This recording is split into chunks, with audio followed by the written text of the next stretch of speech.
Fed up with the everyday grind? Tired out by the dull routine? You want to get away from it all. We offer you Escape. Escape, transcribed to free you from the four walls of today for a half hour of high adventure. You're aboard the Orient Express, rushing through the European night, bound for Istanbul. And in your compartment with you, a gun pointed at your head, a small, mysterious stranger is about to take your life.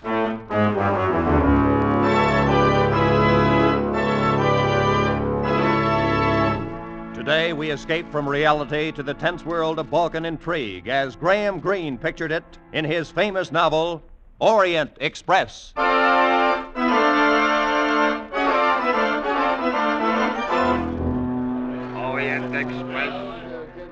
Express, now leaving. My name is Gregory Myatt. In 1932, I had to go to Istanbul on business, and I decided to take the Orient Express. After an uneventful trip across the Channel, I found myself at the station in Ostend, Belgium, where the Orient Express began. The porter took my bags and overcoat to my first-class compartment while I lingered on the platform. And, inevitably, somebody bumped into me.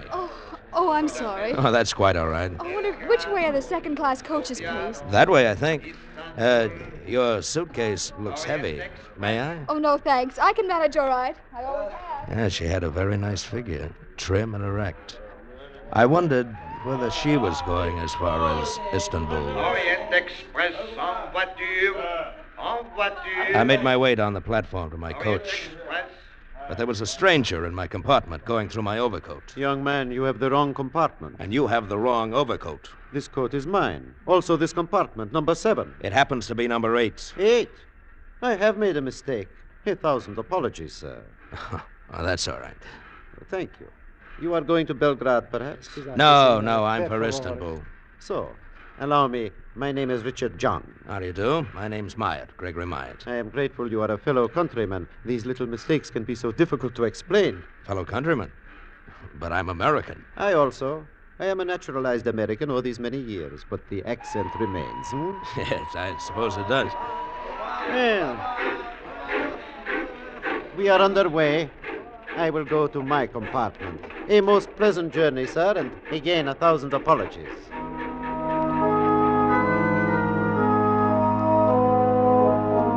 I looked at the landscape a while and then got out a book and settled down to read. And at that moment, of course, we ran into a string of tunnels, all of them pitch black.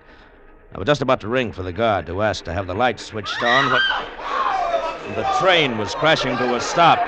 We were in a tunnel. I got up and groped for the door. Went into the corridor just as the lights went on. And lying on the floor was the girl who had bumped into me. Excuse me, please. One side, please. Excuse me, please. I called the emergency cord at once. Madame as conductor, it is my duty to inform you it is not allowed for a passenger to stop the Orient Express. Mr. Myatt, if you will allow me, please. Oh, Mr. John. Hadn't we better get a doctor? I am a doctor, Mr. Myatt. Allow me. So, there is nothing wrong with this young lady. She has only fainted. Oh, good. Give me a hand, Mr. John. Let's get her into my compartment.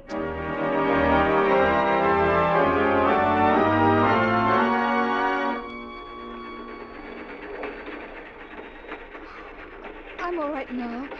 Really, I am. Yes, of course you are. Here you are. Drink this. It's brandy. Drink it, young lady. It will help you. Good. I don't know why I fainted. I never did before. When did you last have a decent meal? Yesterday? The day before? I suppose it was the day before. That's my affair. You have no money? No. How would you like to have dinner with me? Well, Please say yes. I won't say no. Fine. Will you join us, Mr. John? No, I prefer to remain in my compartment. As we dined, I learned her name was Carol Musker. She was a chorus girl, and she had a job waiting for her in Istanbul. I felt a bit sorry for her, but, well, more than that, I remembered how she felt in my arms when I carried her into my compartment. And I wanted to hold her again.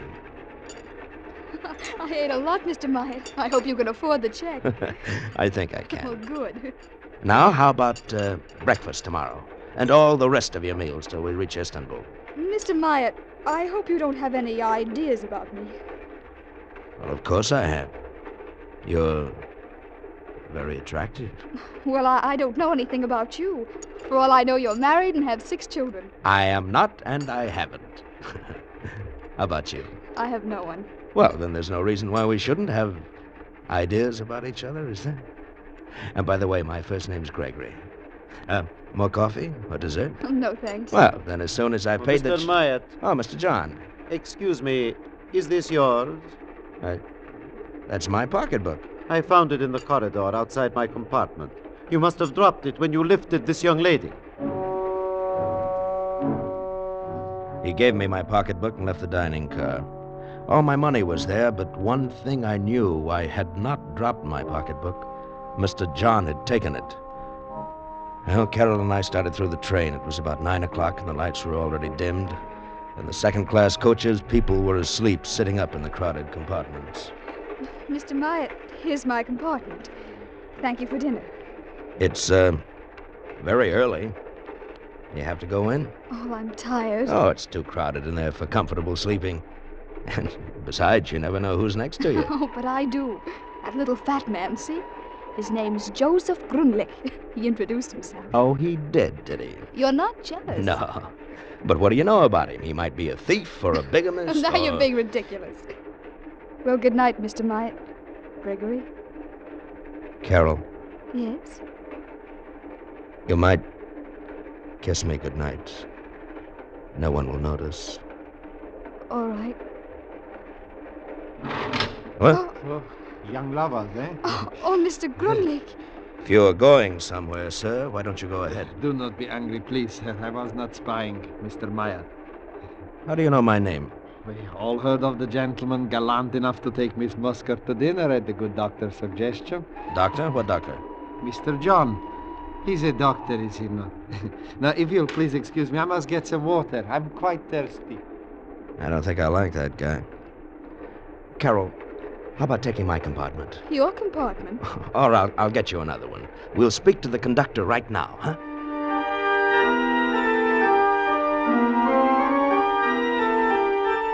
First-class compartment for the young lady, monsieur.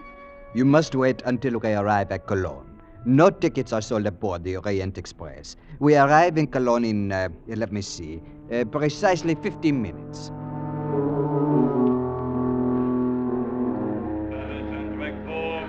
On track 2, Orient Express, leaving in 10 minutes. As we walked up to the first-class ticket window, a woman elbowed us out of the way. Please excuse me. You don't mind if I go first, do you? My train for Paris leaves any minute. Well, in that case, go right ahead. Thank you. Oh, Hans, bitte schnell. Ah, Fräulein Ware. One to Paris, Hans. My editor's got me up. She was a in the middle of the reporter, night for a apparently. story. While Some waiting for art her exhibit change, or her eyes flowers, went past me to the inventions, Orient hobbies, Express, and I'll trade you suddenly John. they widened. I followed her glance. Mr. John was just stepping back into his compartment. One moment, Hans. Change this ticket for a sleeper on the Orient Express. Make it Belgrade. Oh, you are lucky, Miss Warren. There is only one accommodation on the Orient Express left. Good. Just a moment there. We were here first.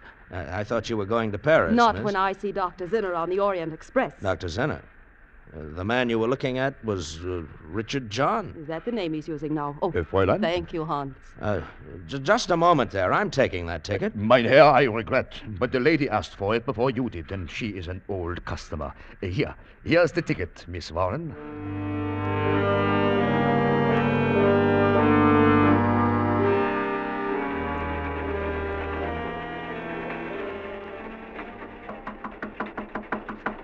Who is it?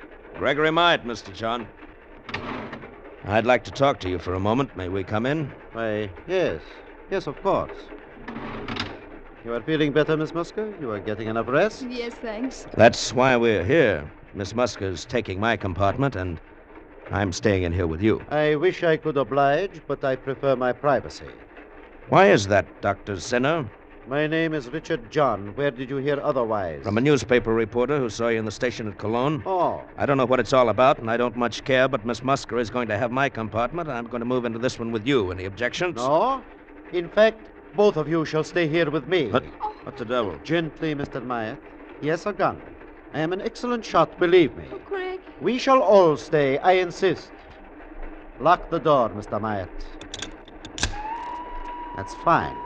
Now, just who are you, Mr. Myatt? Who am I? A police spy here to keep me from getting to Belgrade? No, that's You ridiculous. surely don't expect me to believe your story about some... Mr. John. Mr. John. That sounds like the reporter from Cologne. Tell her she has made a mistake. Tell her, Myatt. Go away. You've got the wrong compartment. My name is Myatt. I'm a reporter. Mabel Warren, London Clarion. Myatt, put your arm around Miss Muska. Open the door part way, just enough for her to see both of you. I shall be behind the door. And remember, I have a gun. Oh, you're not the man I'm after, are you? My name is Myatt. I haven't the slightest idea where you can find your Mr. John. Well, I'll find him. He's on the Orient Express somewhere. Excuse me for interrupting your, Excuse me for interrupting you. Good night, Mr. Myatt.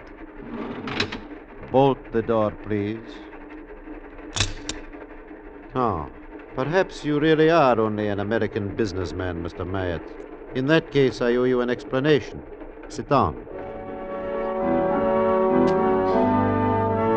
He told us a fantastic story. He was a political exile from his own country. He'd been forced to leave 5 years ago, and now he was going back to lead a rebellion, to overthrow the government by a coup d'etat. And to me, it made very little sense. Had it not been for the gun in his hand, I might have laughed in his face. If I am captured before this train gets to Belgrade, I will be executed. Once in Belgrade, however, I am safe. I am very popular. I know the city. There are thousands ready to hide me. And that's very interesting. Now that you believe we're who we say we are, you could put that gun away. I'll bunk here with you, and Miss Muska can go to my compartment. I cannot allow that.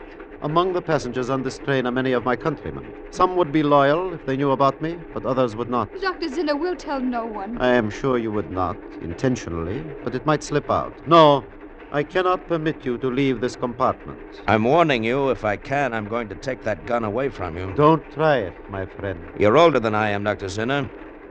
You're tired. Just how long can you stay awake?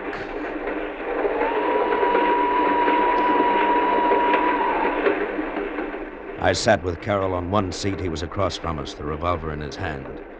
And it got later and later and later. I'm tired, Greg. Now just close your eyes then, Carol. Are you sleepy, Dr. Zinner? Not yet, Mr. Myatt. Carol was asleep on my shoulder. I fought to keep my eyes open, but I dozed off. And then somehow I came awake. I lifted my head. Dr. Zinner was asleep. I reached across and grabbed the gun. Oh, Greg! It's all right, Carol. I've got it. Well, Dr. Zinner? You are right, sir. I tried to stay awake, but... Stay here, Carol. I'm going to locate the conductor. I'm going to tell him what's been going on. Oh, no, you must not. I shall never get to Belgrade. Greg, they'll kill him. No, we're still outside his country. He won't be hurt. But if you report me to the conductor, I shall be put off the train. Well, in short, no harm done. I'll be back soon, Carol. I left the compartment and started down the corridor. I heard a noise behind me, and as I turned, I caught a glimpse of a shadowy figure, one arm raised high above my head. And then the arm swung down, and something hard and heavy crashed against my skull. And I fell into a pool of blackness, and I knew nothing more.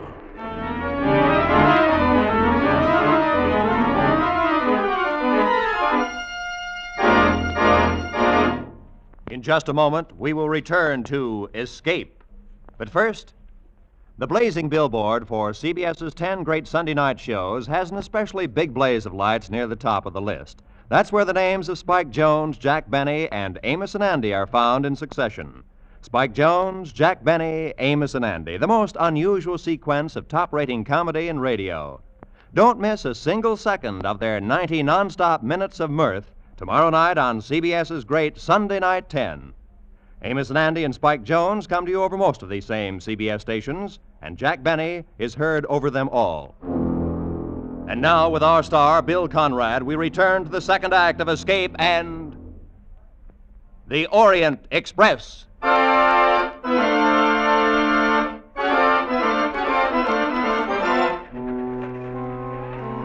How much later it was when I opened my eyes, I don't know. Whoever had hit me had done an expert job. It might have been Zinner or even Carol. Had no way of knowing. The gun was gone.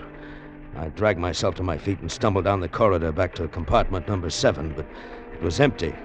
Perhaps they'd moved to my compartment. I hurried to it. No, there was nothing in my compartment. My bags were gone, even my overcoat. Inside, I began to feel a strange, unreasoning fear. Why was it so quiet? Where were all the other passengers? I went along the entire corridor. I opened every door in the coach. It was completely empty. I felt as if I were going crazy. And I lost consciousness again.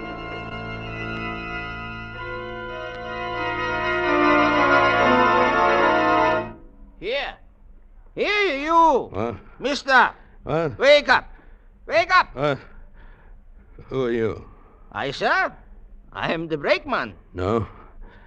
Tell me, what happened to everyone? This coach was full. I got on at Austin. Dozens of people got on at Austin. Oh, no, sir. This coach is empty, and it comes only from Regensburg. Regensburg?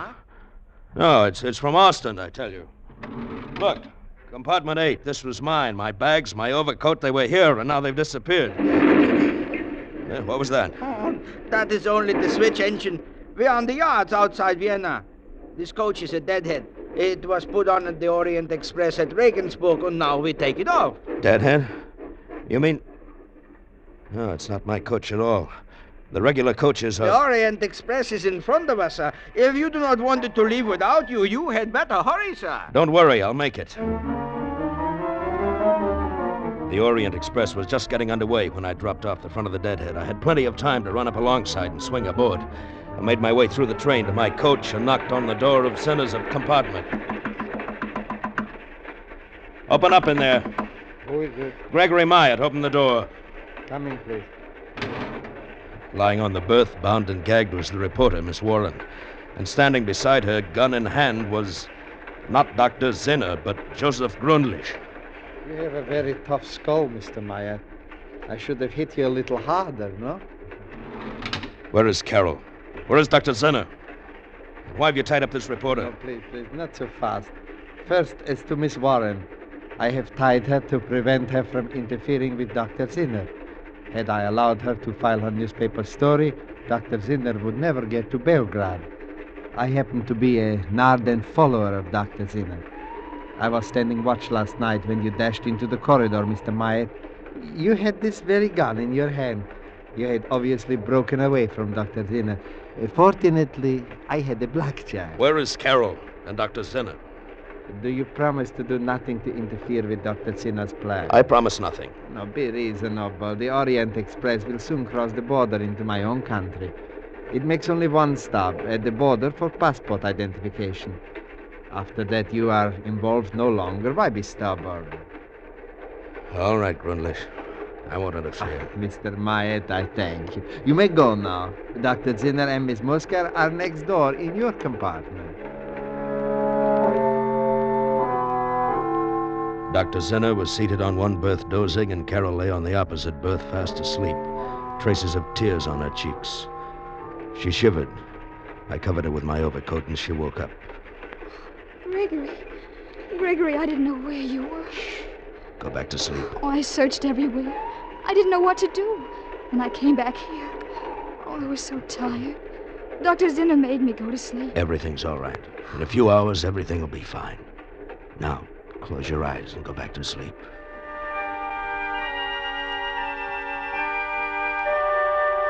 I left the compartment and went to the second-class coach. With both Carol and Gründlich gone, there was space for me.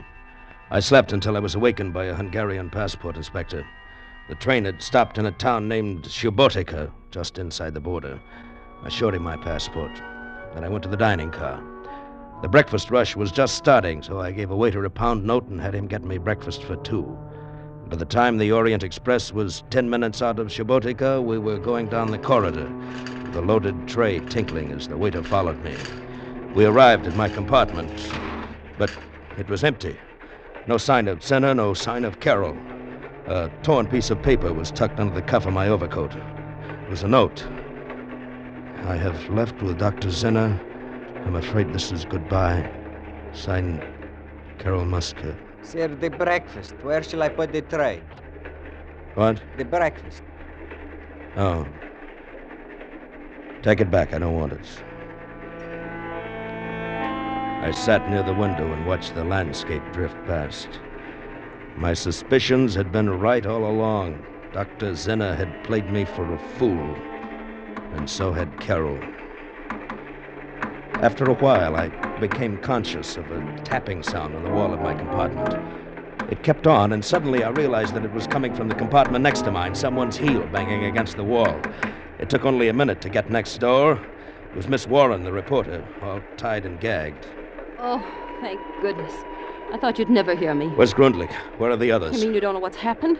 Zinner's going to be executed. Executed? Well, they took him off the train at Subotica. Grundlich arranged the whole thing. He's a government spy. Oh, he can't be. Well, he is. They're probably holding a drumhead court-martial on Dr. Zinner back in Subotica this minute. I see. And Carol Musker's a government spy, too? The girl? No. Yes, she must be. They took her off the train. Well, they had to. They couldn't have any witnesses. Well, what will they do with her? Probably kill her. But... Hey, here, what are you doing? You can't jump out. The train's going 60 at least. I'm going back there. To Subotica? You're insane. Look, there's a small town up ahead. I saw it when I leaned out. Some cars are parked at the station. I saw them. I'm going to pull the emergency cord. Take one of those cars. What can you possibly do in Subotica? I don't know, but I'll do something. Go ahead, Mr. Myatt. I'm going with you.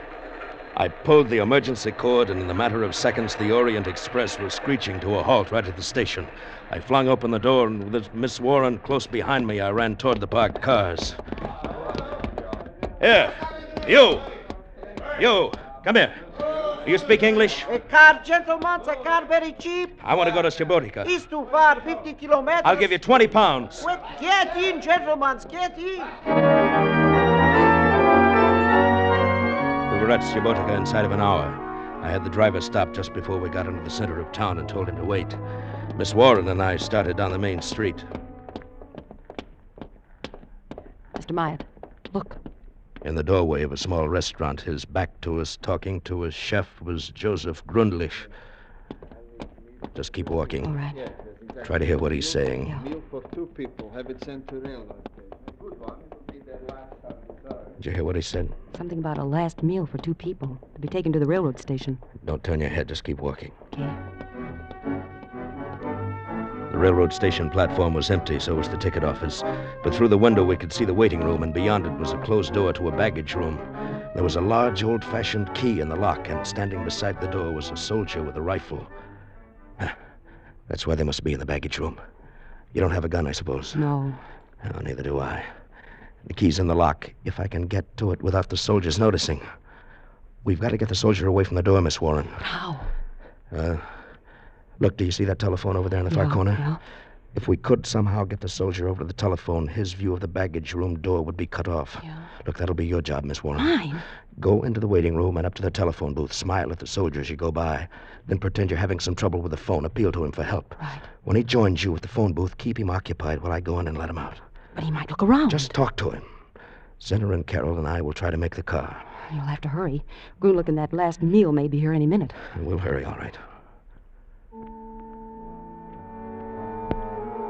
Through the grimy window, I watched as Miss Warren crossed the waiting room to the telephone, smiling at the soldier. She left the booth and walked over to him. Couldn't hear what they were saying. She smiled at him again, putting her hand on his arm. They went over to the booth. I took a deep breath and entered the waiting room. I could hear them talking as I started toward the baggage room. Anything about telephones, it's so nice of you to help. Oh, lovely. Yes, I'm glad to. What number you wish? Oh, yes, Carol. that's the number. Oh, here, I have it right here in my... Carol. Gregory. Shh. No noise. Dr. Zinner, Carol, go to the station platform. Now, no noise. Come on. What do you plan? All right, follow me. Oh, no, but I heard about you. I didn't know. We started back toward the open door that led to the station platform. We went out slowly, not making a sound. Miss Warren was still talking to the soldier, and then suddenly their voices stopped. I glanced back. The soldier's gun had fallen to the floor. He was kissing Miss Warren. We got out to the platform, and I shut the door quietly. All right, follow me. The car's 2 blocks away. What about her? She's a reporter. They won't dare touch her. Now, come on. All right. In a few moments, the station was behind us. The car was only a block away now. We turned the corner, and walking toward us, not 10 feet away, was Joseph Grundlich and a waiter from the restaurant. Before he could collect his wits, I ran at him. He crumpled to the ground. Then I hit the waiter. All right, run for it. All right. Grundlich fired a few shots at us, but hit no one. And then we were in the car, and he fired at us no longer.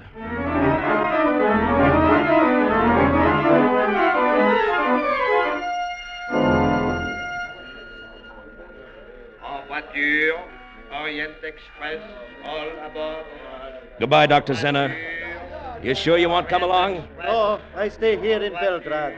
I shall be all right now, thanks to you. Goodbye, Mr. Myatt. Goodbye.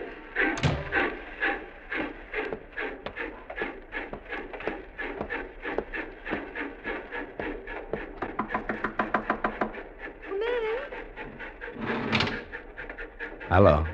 Hello. You, mind if I sit down? No, not at all. Well, we'll be in Istanbul tomorrow. Mm-hmm. A day late. I probably lost that chorus job. Have any idea what you'll do then? Oh, I think so. I have an idea. Yeah. So have I. A very good idea. Come here.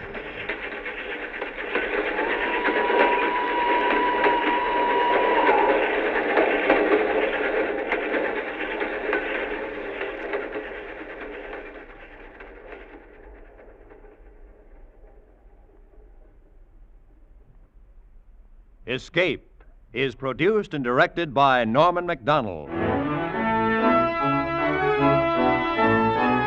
Today, we have presented transcribed Orient Express by Graham Greene, adapted for radio by Sheldon Stark and Walter Newman, with editorial supervision by John Dunkel.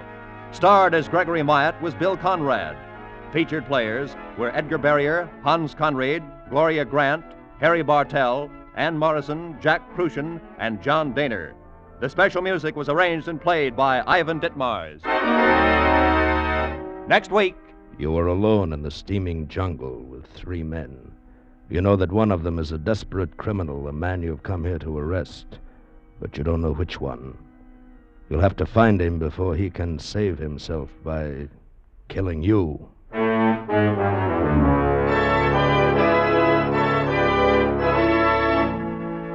next week, we escape with L.G. Blockman's exciting tale of a manhunt, Red Wine. Goodbye, then, until this same time next week, when once again CBS offers you Escape.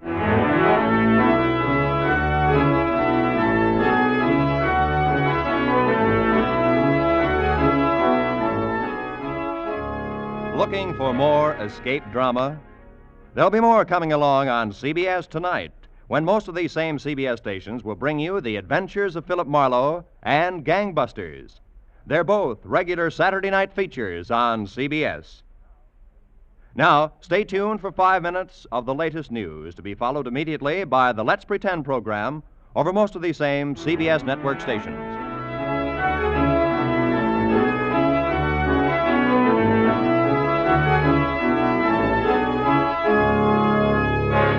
This is Roy Rowan speaking for CBS, the Columbia Broadcasting System.